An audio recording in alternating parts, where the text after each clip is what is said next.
స్పందన వస్తున్నాయితే మానాల మోహన్ రెడ్డి అంటున్నారు 6 గ్యారెంటీ స్కీమ్లతో నిజామాబాద్ జిల్లాలో పూర్తిగా క్లీన్ స్వీప్ చేస్తామేమో అని అయితే అంటున్నారు. బీజేపీ బీఆర్ఎస్ రెండు ఎంత ట్రై చేసినా కానీ నిజామాబాద్లో ఎరిగేది ఎవరికి కూడా ఏమీ లేదు.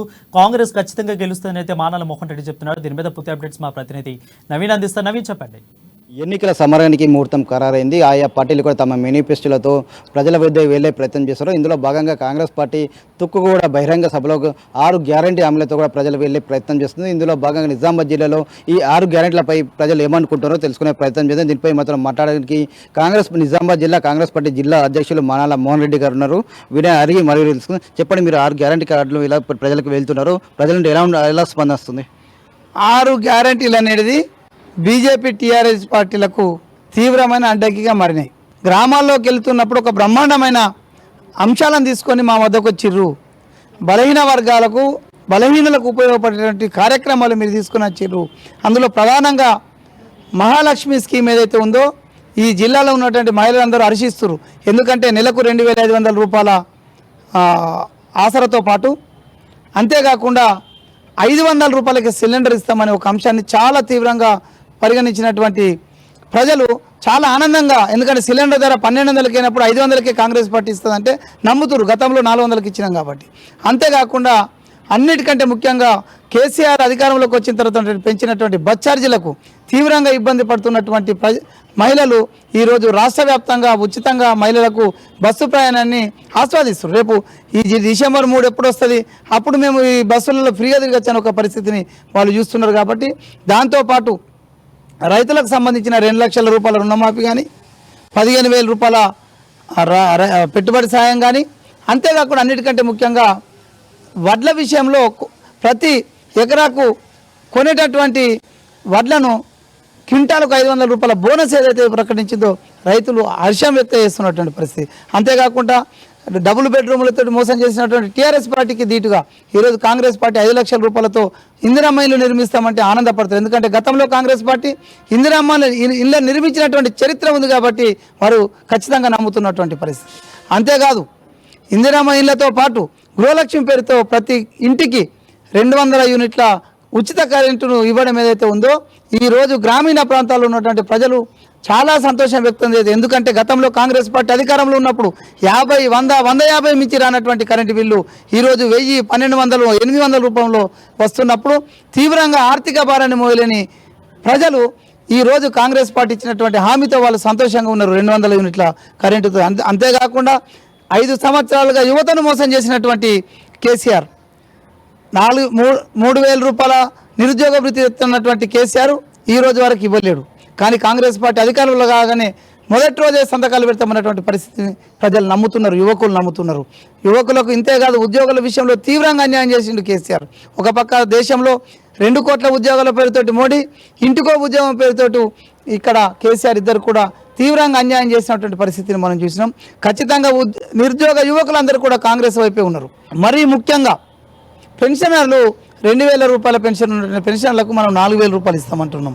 ఆ 4,000 పెన్షన్కు వాళ్ళు నిజంగా సంతోషపడతారు. ఎందుకంటే ఈరోజు కేంద్ర ప్రభుత్వం అవలంబించినటువంటి ప్రజా వ్యతిరేక విధానాల వల్ల, ట్యాక్స్ విధానాల వల్ల ఈరోజు నిత్యావసర సరుకుల ధరలు పెరిగి అన్నమో రామచంద్రాన్ని ఆకాశం చూస్తున్న టైంలో కాంగ్రెస్ పార్టీ 2,000, 4,000 రూపాయల పెన్షన్ ఇస్తామని చెప్పడాన్ని ఖచ్చితంగా వాళ్ళు ఆనందపడుతున్నారు, ఆస్వాదిస్తున్నారు. ఖచ్చితంగా ఈ 6 పథకాలు ఏవైతే ఉన్నాయో ఖచ్చితంగా కాంగ్రెస్ పార్టీ యొక్క గెలుపుకు ఉపయోగపడతాయి. మరీ ముఖ్యంగా స్వర్గీయ రాజశేఖర రెడ్డి గారు 2004లో కాంగ్రెస్ ప్రభుత్వం అధికారంలో ఉన్నప్పుడు తీసుకొచ్చినటువంటి ఆరోగ్యశ్రీని 2 లక్షల రూపాయలు ఉన్నటువంటి ఆరోగ్యశ్రీ బీమాను ఈరోజు 10 లక్షలకు తీసుకుపోవడం ఏదైతే ఉందో వాళ్ళు నిజానికి ఓ రకంగా ఇది 10 లక్షల రూపాయల ఆరోగ్యశ్రీ బీమా కాదు, ఇది ఒక రకంగా చెప్పాలంటే ఇది ఖచ్చితంగా ఉచిత వైద్యం అనే పద్ధతిలో ప్రజలు, ఎందుకంటే 10 లక్షలకు మించి చాలా తక్కువ కేసులలో బిల్లులు అవుతాయి కాబట్టి అరే మనకు ఉచితంగానే వైద్యం వస్తుంది కదా అని కార్పొరేట్ వైద్యం వస్తుందని సంతోషంగా ఉన్నారు. ఖచ్చితంగా రాబోయే నవంబర్ 30వ తేదీ రోజు బ్రహ్మాండమైన ఒక ర్యాలీగా వెళ్ళి ప్రజలు కాంగ్రెస్ పార్టీకి వస్తే ఓటేసేందుకు సిద్ధంగా ఉన్నారు. 3వ తేదీ రోజు ఈ రాష్ట్రంలో కాంగ్రెస్ జెండా రెపరెపలాడుతూ రిజల్ట్ వస్తుందనే విషయాన్ని సందర్భంగా నేను తెలియజేస్తున్నాను. వైపు ఎన్నికల షెడ్యూల్ వచ్చేసింది. ఇప్పుడు ఒక అధికార బీఆర్ఎస్ పార్టీ సంబంధించిన కేటీఆర్ కావచ్చు, హరీష్ రావు కావచ్చు, కవిత కావచ్చు జిల్లాలో చుట్టుముట్టుతున్న పరిస్థితి కనిపిస్తుంది. మరోవైపు బీజేపీ పార్టీ సంబంధించి కూడా నరేంద్ర మోడీ కూడా బహిరంగ సభలు పెడుతున్నారు. అలాగే నేను నిజామాబాద్ జిల్లా వేదిక కూడా మోడీ బహిరంగ సభ పెట్టారు. అలాగే పక్కన ఉన్నట్టు ఆదిలాబాద్లో అమిత్ షా కూడా బహిరంగ సభ. ఇంతవరకు మీ పార్టీ చెందిన నాయకులు కూడా రాని పరిస్థితి ఉంది. ఎలా చూస్తారు? మాకు నిన్న మా అధ్యక్షుడు చెప్పినట్టు మా అభ్యర్థులు కానీ మా నాయకులు కానీ మా 6 పథకాలే. ఈ 6 పథకాలు ప్రజలు నమ్మితే వీళ్ళ బహిరంగ సభలను బట్టి ఎందుకు వస్తున్నారు, 6 పథకాలు ప్రకటించిన తెల్లారి నుంచే వీళ్ళు ఎందుకు ప్రయాణం చేస్తున్నారో మీరు అర్థం చేసుకోరు. ఎప్పుడైనా రాజకీయాలలో అస్తిత్వం కోల్పోతాం అనుకున్నప్పుడు మాత్రమే హైయెస్ట్ పర్యటనలు చేస్తాయి పార్టీలు. ఈరోజు బీజేపీ టీఆర్ఎస్ రెండిట్లా అస్తిత్వం కోల్పోయి ఖచ్చితంగా కాంగ్రెస్ పార్టీ అత్తుందని ఒక సమాచారం ఉండడంతో ఇవాళ కుటుంబం హరీష్ రావు, కేటీఆర్, కల్వకుంట్ల కవిత ముగ్గురు కూడా కాలుకు బల్పం పట్టుకొని తిరుగుతున్నటువంటి పరిస్థితిని మీరు చూస్తున్నారు. అంతేకాదు ఎన్నడూ ఈ రాష్ట్రానికి 1-2 సార్లు రాని అమిత్ షా 3 రోజుల వ్యవధిలో 2 రోజుల వ్యవధిలోనే 2 సార్లు ఈ రాష్ట్రానికి వచ్చిందంటే కాంగ్రెస్ పార్టీ యొక్క తీవ్రత, గెలుపు యొక్క అవకాశాలు ఎంత పెద్దగా ఉన్నాయో మీరు అర్థం చేసుకుంటారని నేను అనుకుంటున్నాను. ప్రజలు క్లియర్గా డిసైడ్ అయిపోయారు. నాకు ఈ సందర్భంగా వాళ్ళ పరిస్థితిని చూస్తుంటే నాకు ముకుంద సినిమాలోని ఒక హీరో ఒక డైలాగ్ గుర్తుకొస్తుంది. ఎందుకంటే ఆల్రెడీ ప్రజల మూడు మారిపోయింది. వీళ్ళు కేవలం వాళ్ళ ఉనికి కాపాడుకోవడం కోసం, అస్తిత్వ నిలకడ కోసం ప్రయత్నం చేస్తున్నారు తప్ప కాంగ్రెస్ గెలుపుని ఎవరు ఆపలేని సందర్భం తెలియజేస్తున్నారు. అంటే ఇప్పుడున్న పరిస్థితుల్లో నిజామాబాద్ జిల్లాలో కాంగ్రెస్ పార్టీ ఎన్ని సీట్లు కైవసం చేసుకుంటారు? కాంగ్రెస్ పార్టీ ఖచ్చితంగా స్వీప్ చేస్తుంది. ఈ జిల్లాలో 5 సీట్లను కాంగ్రెస్ పార్టీ గెలుపు దిశగా ప్రయాణం చేస్తుంది. దీంతో పాటు మన జిల్లాలో పార్టీ అయినటువంటి బాన్స్వాడ నియోజకవర్గం కూడా 100% గెలుస్తుంది. నాకు నమ్మకం ఉంది. గతంలో 2004లో ఉమ్మడి నిజామాబాద్ జిల్లాలో 9-9 కాంగ్రెస్ అలయన్స్లో వచ్చినటువంటి పరిస్థితి.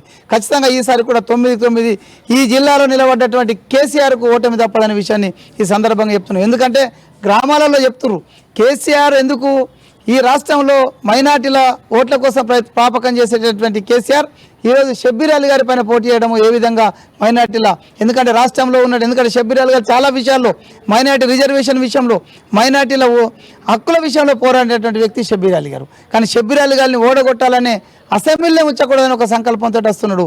అది గమనించినటువంటి కామారెడ్డి నియోజకవర్గ ప్రజలు కేసీఆర్ను ఓడగొట్టాలనే ప్రయత్నంలో ఉన్నారు. కంపల్సరీ ఓడగొట్టి తీరుతారు. షబ్బీర్ అలీ లాంటి ఒక మైనార్టీల కోసం పోరాటం చేసే ఒక వ్యక్తిని పనిగట్టుకొని ఓడగొట్టాలనే ప్రయత్నం ఏదైతే ఉందో అది షబ్బీర్ అలీ గారికి ఉపయోగపడుతుంది. ఎందుకంటే ఒక వాయిస్ను ప్రజల పక్షాన వినిపించి ఒక గొంతు నడిచివేయాలని ఒక ప్రయత్నం కేసీఆర్ చేస్తుంటే ఆ గొంతు నిలబెట్టాలని ప్రజలు ఆలోచిస్తున్నారు. ఎందుకంటే గతంలో జీవన్ రెడ్డి గారిని కవిత పనిగట్టుకొని ఓడగొడితే గ్రాడ్యుయేట్ ఎన్నికల్లో అదే అందరు కూడా చదువుకున్న వాళ్ళు ఖచ్చితంగా జీవన్ రెడ్డి వంటి గొంతు శాసన మండలిలో ఉన్న గెలిపించినటువంటి పరిస్థితి. రేపు ఖచ్చితంగా ఈ ఉమ్మడి నిజామాబాద్ జిల్లాలో ఉన్నటువంటి 9 గెలిచే క్రమంలో ఖచ్చితంగా షబ్బీర్ అలీ గారు గెలవడం ఖాయము, కేసీఆర్ ఓడడం ఖాయమని సందర్భంగా తెలియజేస్తున్నారు. రైట్, ఇప్పుడు మొత్తం మీద కూడా చెప్తున్నారు ఇది తాము ప్రవేశపెట్టిన 6 గ్యారెంటీల కార్ల మీద తాము ముందుకెళ్తున్నామని చెప్పి ఈ 6 గ్యారెంటీ కార్లకు భయపడి ఇటు కాంగ్రెస్ పార్టీ ఇటు బీజేపీ పార్టీకి చెందిన బట్టి ఈ ప్రధానమంత్రి కావచ్చు, అమిత్ షా కావచ్చు, ఇటు బీఆర్ఎస్ పార్టీ చెందిన నాయకులు కూడా ఇట్లా భయపడి జిల్లాలో పర్యటిస్తున్నారని చెప్పి చెప్తున్నారు. ఖచ్చితంగా రానున్న రోజుల్లో తాము మొత్తం నిజామాబాద్ జిల్లాలో 5 సీట్లు కూడా గెలిచి తిరుగుతామని చెప్పి